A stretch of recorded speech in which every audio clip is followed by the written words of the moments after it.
With the heading of definition, the next heading will be the principle of osmosis. Osmosis को समझने के लिए आपको इसके उसूल को जानना बहुत ज़रूरी होगा और rule of osmosis can be best understood through the concept of tonicity. अगर आप ऑस्मोसिस के उसूल को या इसके कानून को समझना चाहते हैं, इसके कवानीन को समझना चाहते हैं, तो आपने जिस कॉन्सेप्ट को समझना ज़रूरी है वो है concept of टॉनिसिटी।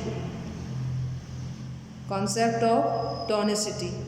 Now what is this concept? What does tonicity mean? So tonicity of solution का मतलब ये होता है that this term refers to the relative concentration of solute in the solution being compared. So this will become your definition of tonicity. That is what is this concept, what is this term about? This term is actually refers to the relative concentration, यानी ये किसी भी solute की solution के अंदर एक मखसूस concentration या मिक़दार को compare करने के साथ आप जो है वो mention करते हैं। Now concept of tonicity can be further explained by a means of another heading that is called types of solution. So the next heading is types of solution under the same heading of principle of osmosis. So types of solution. Now students, as we know, there are three types of solutions we have come across so far. And what are these three types of solution? The first type of solution is called hypertonic solution. Hypertonic solution. What is the meaning? What is the definition of hypertonic solution? ये क्या होता है?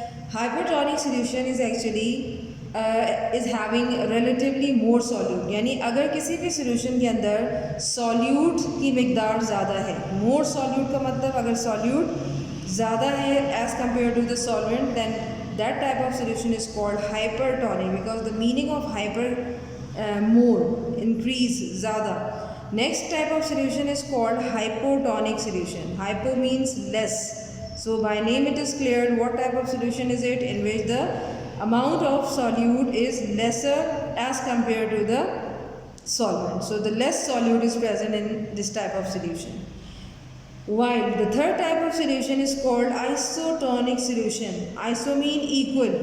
Isotonic solution, so you will get the idea from the meaning of isotonic that a solution, tonic कहते हैं हम solution को, so a solution in which there is relatively equal concentration of solute. यानी यूँ समझ लें कि आपकी equal concentration अगर solute की मौजूद है solution के अंदर, then it will be called, that is equal concentration of solute, and that is being compared to the solvent or normally in the solution. तो हम solution के अंदर इसको जो है वो compare कर रहे हैं किससे? Solvent से.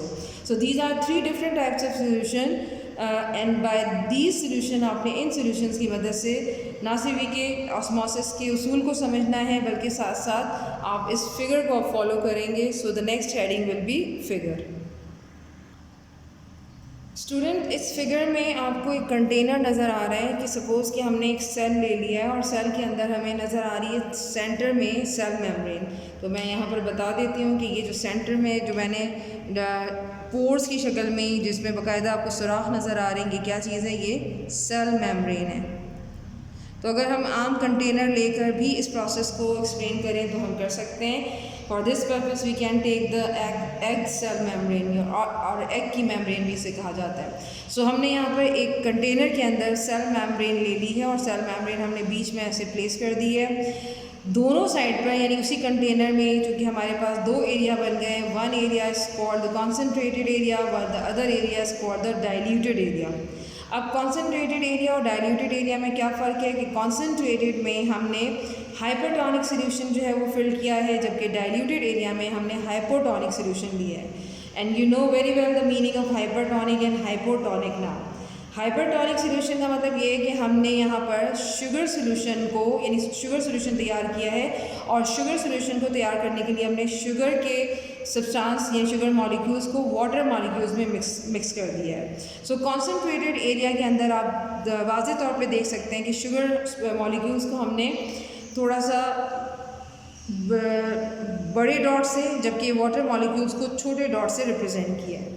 शुगर मॉलिक्यूल्स का कॉन्सेंट्रेटेड या हाइपरटोनिक सोल्यूशन में होना इस बात की वजाहत कर रहा है कि कॉन्सेंट्रेटेड का मतलब होता है higher solute concentration, higher solute concentration, और डाइल्यूटेड यानी हाइपरटोनिक सोल्यूशन में शुगर मॉलिक्यूल्स की कम तादाद यानी 1, 2 और 3 आपको ब्लू डॉट्स नज़र आ रहे हैं विच इंडिकेट कि यहाँ पर इस एरिया में जो शुगर मॉलिक्यूल्स हैं वो कम हैं और वाटर मॉलिक्यूल्स की मिकदार यहाँ पर ज़्यादा है। तो इसका मतलब ये हुआ कि डाइल्यूटेड सोल्यूशन वो सोल्यूशंस होते हैं जो कि हाइपोटोनिक सोल्यूशन है। यानी हाइपोटोनिक क्यों है? क्योंकि इनमें वाटर मॉलिक्यूल्स की मिकदार ज़्यादा और शुगर मॉलिक्यूल्स की मिकदार कम होती है। सो अकॉर्डिंग टू और अप्लाइंग ऑस्मोसिस, अब हमने क्या किया है कि इस प्रोसेस को यानी पूरे इस कंटेनर को ऑस्मोसिस के अमल से गुजारा है। What happens due to osmosis? As we know in the definition that water molecule move from diluted, that is यानी डाइल्यूट से कॉन्सेंट्रेटेड सोल्यूशन की तरफ हमें मूव करना है। तो डाइल्यूट से कॉन्सेंट्रेटेड की मतलब क्या मतलब हुआ इसका कि हमारा जो सोल्यूशन है वो लेसर सॉल्यूट कॉन्सेंट्रेशन से हायर सॉल्यूट कॉन्सेंट्रेशन की तरफ जाएगा। And where the lesser solute concentration, जहाँ पर ग्लूकोज मॉलिक्यूल कम है वो हमारा लेसर सॉल्यूट है, और जहाँ ग्लूकोज मॉलिक्यूल्स यानी ये जो डॉट्स हैं ब्लू डॉट्स जहाँ ज़्यादा तादाद में, ये हमारा हायर सॉल्यूट कॉन्सेंट्रेशन है। So what happens in the end? So through the semi-permeable membrane or through the pores which are present in the semi-permeable membrane, here you can see the low level of this area। यानी यहाँ पर हम देख रहे हैं कि Aahista Aahista water जो है, जैसा कि आप यहाँ पर देख रहे हैं कि वाटर फिल्ड हुआ है और कुछ शुगर के मॉलिक्यूल्स हैं, लेकिन यहाँ पर हाफ कंटेनर जो है यानी तकरीबन कंटेनर कितना रह गया, पहले यहाँ तक फुल था, अब तकरीबन वाटर का लेवल जो है वो इतना रह गया है, जो कि इंडिकेट ये कर रहा है कि all the water molecules move from the region of the dilute to concentrated solution. यानी एक तरीके से डाइल्यूट एरिया से वाटर मॉलिक्यूल मूव करके कॉन्सेंट्रेटेड एरिया में चले गए हैं, वाटर मॉलिक्यूल्स मूव कर गए हैं। So this phenomena, this whole simple experimental work is representing here the definition of osmosis and even the concept of osmosis that are related to the concept of tonicity, and different type of solutions are also explaining this phenomena.